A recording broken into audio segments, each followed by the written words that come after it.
मालाड पश्चिम येथे उभारण्यात आलेला स्वातंत्र्यवीर सावरकरांचा पुतळा आता कायदेशीर आणि बेकायदेशीर असा लटकलाय।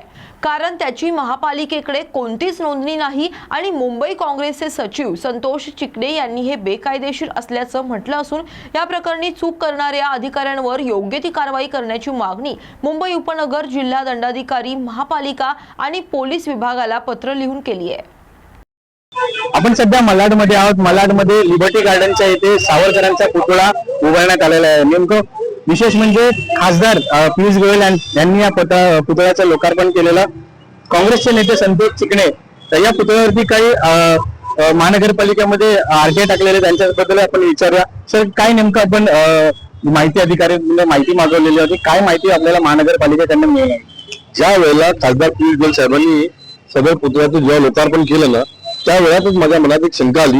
कारण एखादा पुतळा उभा करण्याचा आहे, त्याच्यासाठी एक खूप मोठा प्रोसिजर आहे, तो फॉलो केला गेला का नाही केला ही माझ्या मनात शंका आल्यानंतर मी सदर प्रयुक्त विभाग महानगरपालिकेमध्ये एक आरटीआय माहितीचा अधिकार असा अर्ज केला होता की सदर पुतळ्याबद्दलची जी काय माहिती आहे, सविस्तर फाईल प्रोसिजर जो काही तुम्ही फॉलो केला त्या प्रोसिजरची फाईल मला हवी आहे। पण त्यांनी मला उत्तर असं मिळालेलं आहे तिकडनं की आमच्या रेकॉर्डवरच उपलब्ध नाहीये सदर पुतळा। याचा अर्थ हा पुतळा अनाधिकृतपणे उभारला गेलेला आहे। काय की थोर पुरुषांचा जो काय पुतळा उभा केला जातो त्याच्यासाठी एक महानगरपालिकेची एमसी करून एक कमिटी आहे, त्या कमिटीची परवानगी लागते।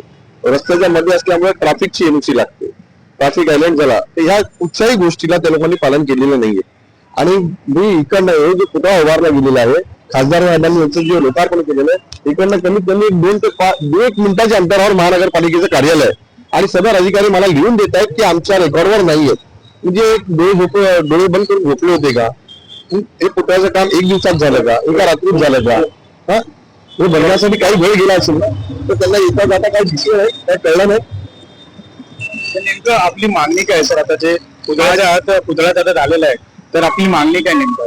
माझी मागणी आहे की ह्या पुतळ्याचं जे बांधकाम केलेलं आहे आणि ज्या अधिकाऱ्यांनी डोळेझाक केलेली आहे त्यांच्यावरती कारवाई व्हावी।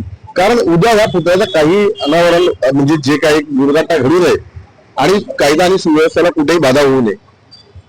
तर नेमकं महानगरपालिकेचं आंधळ कारभार चालू आहे का, हे मोठं प्रश्नचिन्ह निर्माण होत आहे। कॅमेरा पर्सन मी संतोष देवकर, न्यूज मराठी 24/7 मुंबई।